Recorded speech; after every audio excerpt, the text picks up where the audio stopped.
Mira Rubin here with you on Enlightened World Network. And today's topic is exercising freedom through choice. The ability to choose our state, our perspective, our beliefs is the foundation of our freedom.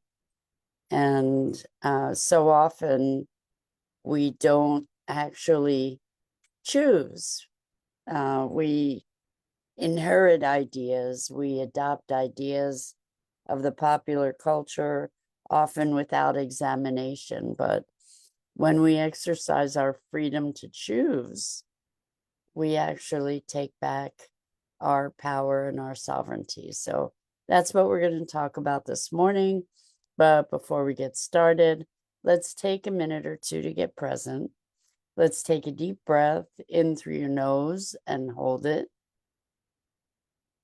And imagine clean, crisp oxygen flooding your lungs, flowing into your bloodstream, nourishing all your cells, all your organs, bringing life energy to your body and being.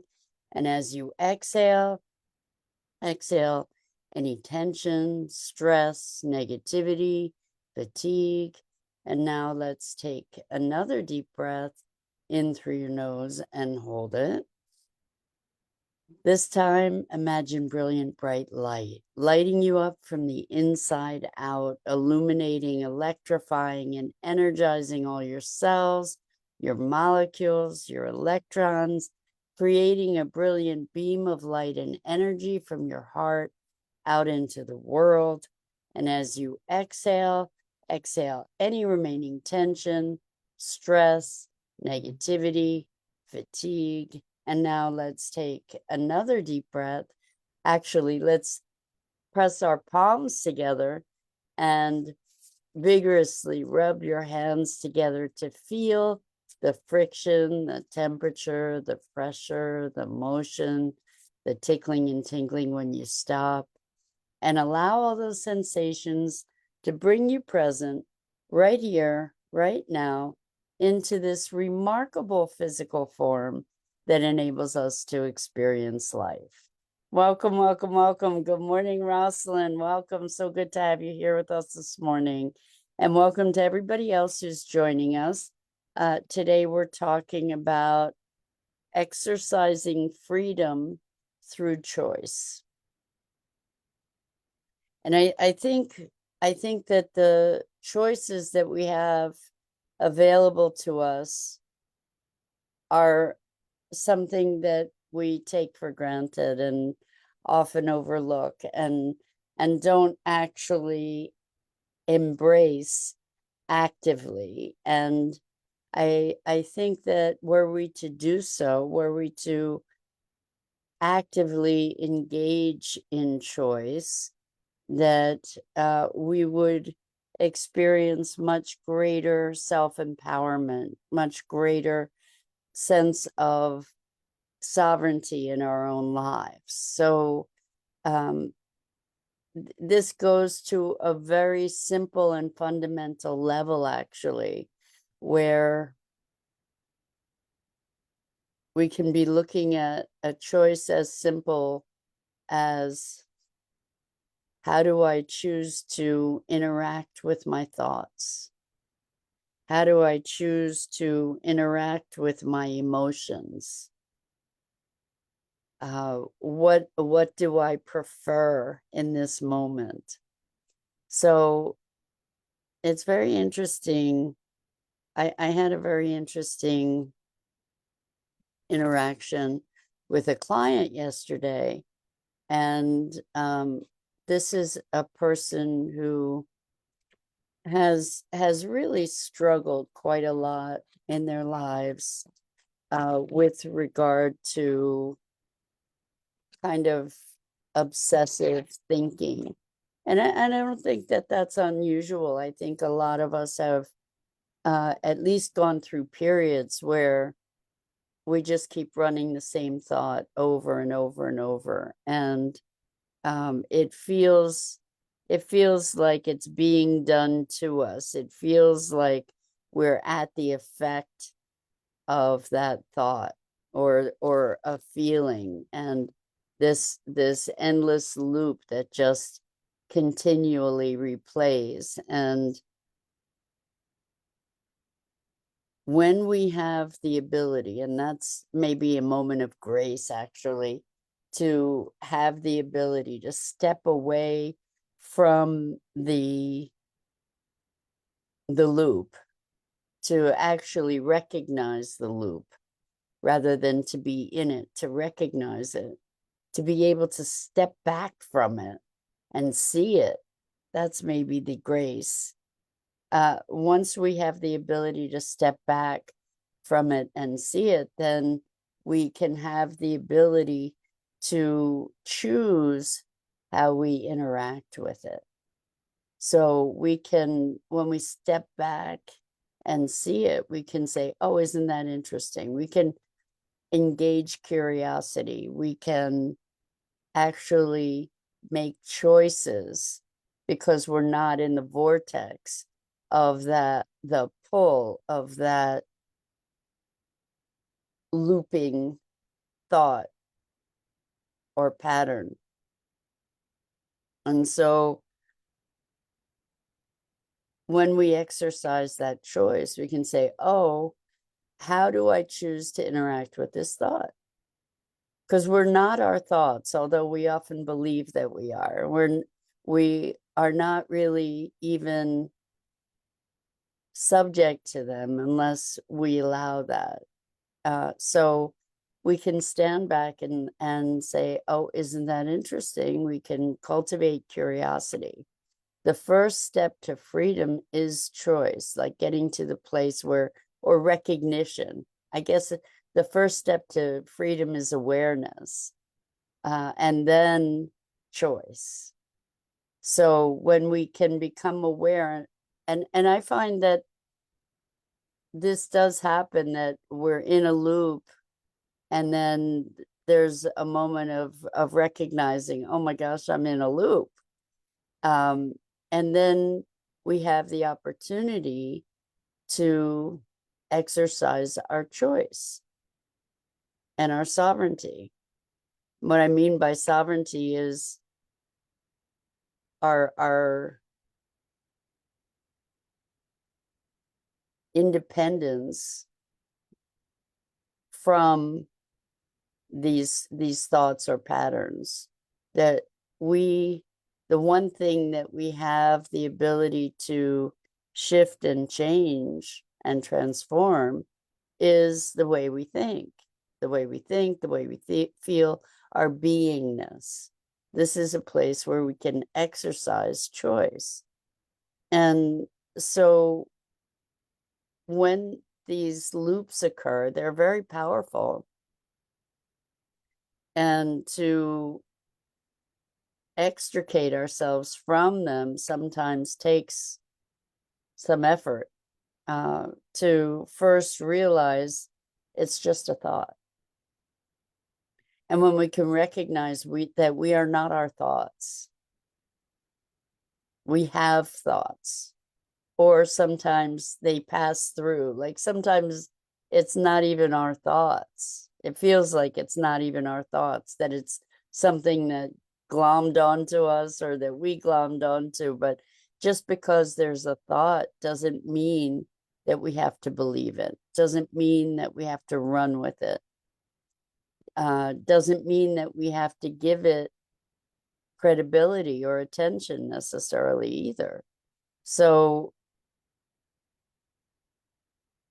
if you think about it, the way that I was talking about it in our conversation yesterday was like, if you're at Kmart, for example, in the background, there's the speakers saying, attention Kmart shoppers. It doesn't mean you have to pay attention to it. Doesn't mean you have to give it weight. You can notice a thought and just let it go by. It's not something that you have to ascribe meaning to. And I think it's an important distinction, an important thing to recognize is that just because we have a thought doesn't mean that it's worthy of our attention. And we can notice it and let it go by. So the freedom of choice, and really in any given moment, we have the opportunity to choose a response. So for instance, there may be a moment where something happens and the knee-jerk reaction is to get angry. If we have the grace, and I know it's a big if, but if we have the grace to take a breath in that moment of breath, that pause, we have the opportunity then to choose. And so we can just react, or maybe we can choose differently, to choose to respond rather than react. Perhaps we have, in that breath, in that moment of pause, the opportunity to say, do I really want to go down that road? Does that serve me? Does it serve my intentions? Is it aligned with my values? Is it who I want to be, or how I want to feel? And really, truly, we do in any moment have the opportunity to choose how do we want to feel, because we can create any state pretty much in any moment. We just don't exercise that opportunity. So I could be angry over something and reactive and get swept up in that vortex. And that's actually appealing to a lot of people a lot of times, because it's a familiar place, because there's certain chemical sets that get released in those states that are familiar, but that are also like vitalizing, even if they're not necessarily what we would call positive. They're energizing, vitalizing, being angry, being righteous, whatever. And we actually can choose.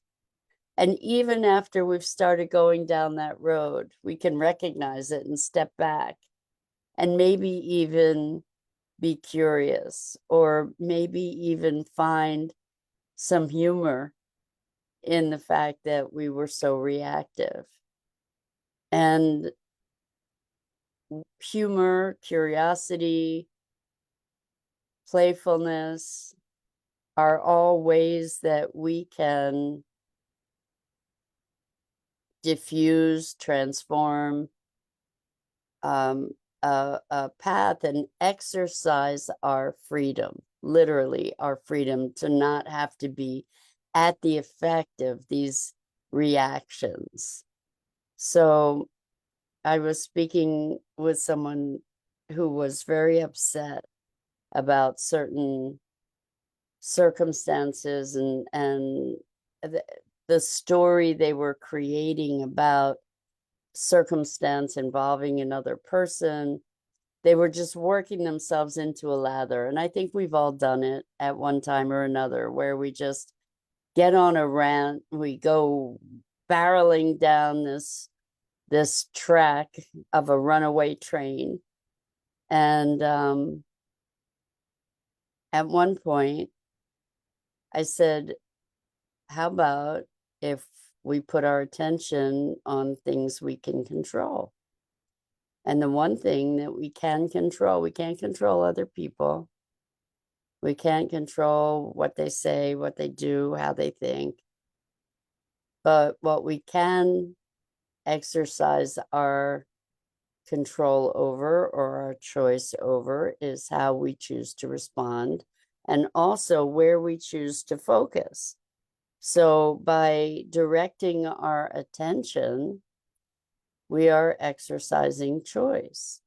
And I want to put forth that our own well-being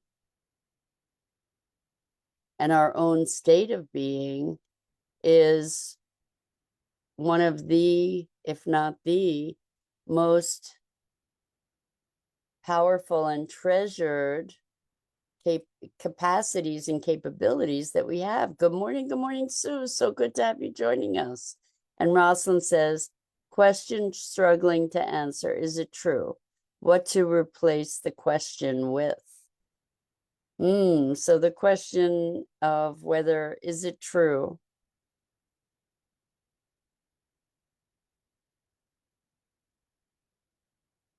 I don't know that is it true is necessarily an answerable question if we really look at it. So why not look at a question that's going to generate some kind of beneficial state or response? So maybe how would I prefer to feel? Or what would best serve right now? Or how can I elevate my state? Or what am I choosing in this moment? Because I think for the most part, this question of is it true generates a very subjective answer, not an empirical answer. But is it true is something that I'm assessing from my vantage point and my perspective, which is very conditioned or very subjective. You know, in this moment, I can make up a whole story about another person, and it's true for me in that moment. It may not be factually true. It may not be true from the vantage point of the other person. It may not even be true from my vantage point at another space and time. If I shift my perspective, then whatever that story was becomes questionable. So the question of whether something is true or not is maybe not the most relevant question. Because it's so interesting how when we recognize, and this is something that I recognize more and more vividly all the time, is how malleable reality is, how malleable, at the very least, our experience of reality is. When we recognize that, the question, is it true, becomes a relative question. And maybe like, what am I present to in this moment would be more useful. Because it's funny, when I've found myself in those loops, part of it is trying to justify my vantage point. So if I'm angry with somebody, or angry at myself even, the story that I create is kind of self-perpetuating. It's self-validating, and I'll make a whole case and justify, and it's trying to make it more and more true. But in a heartbeat, that perspective can shift, and then what was so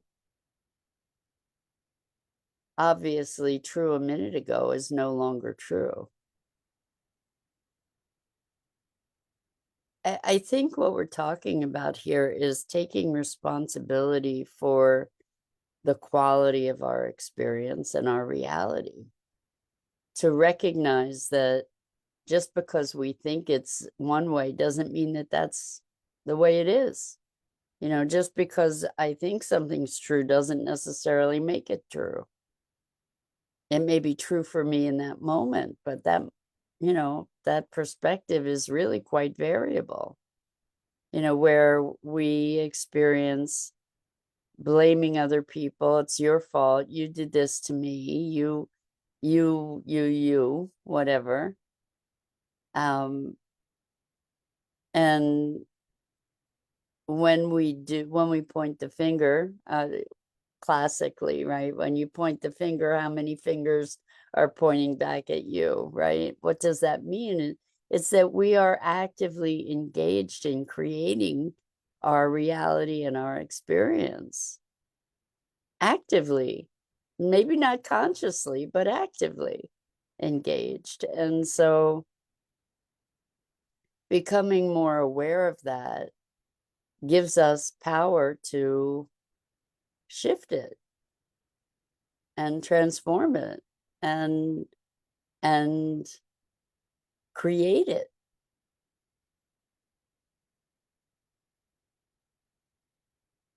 It's easy to fall into a trap of victimhood where the world is doing us dirt in one way or another, or a person is, or whatever. When we rise to the responsibility, the ability to respond rather than react, when we look at the part that we play in something, in a circumstance,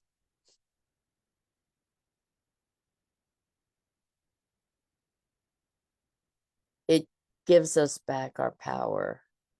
It gives us back an opportunity to shift things, to change things. And I think that power is paramount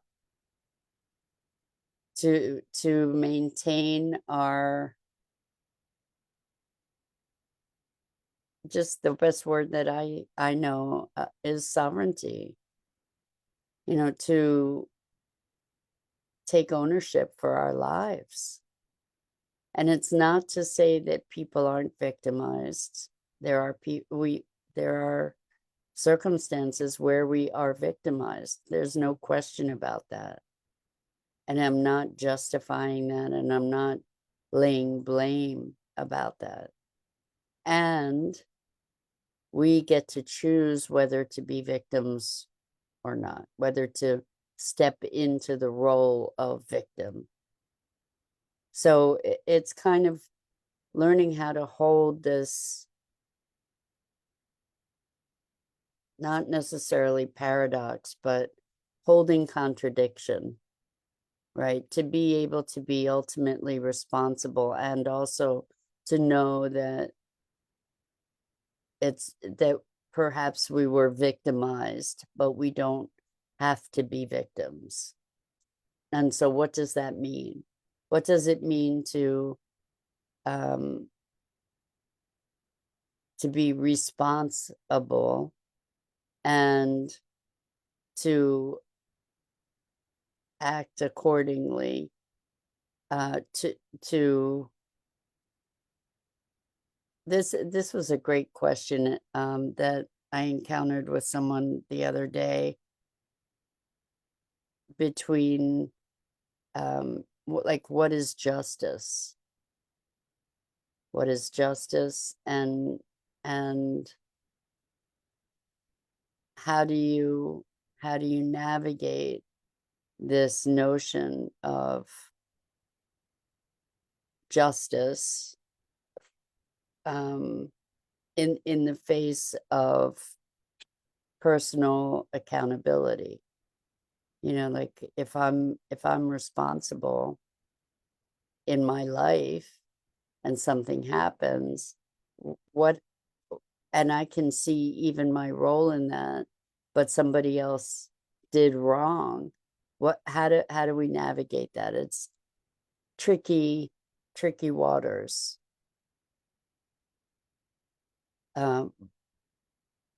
But circling or back around to this notion of choice, we do have an ability to choose our feelings, to choose our experience, to choose our perspective.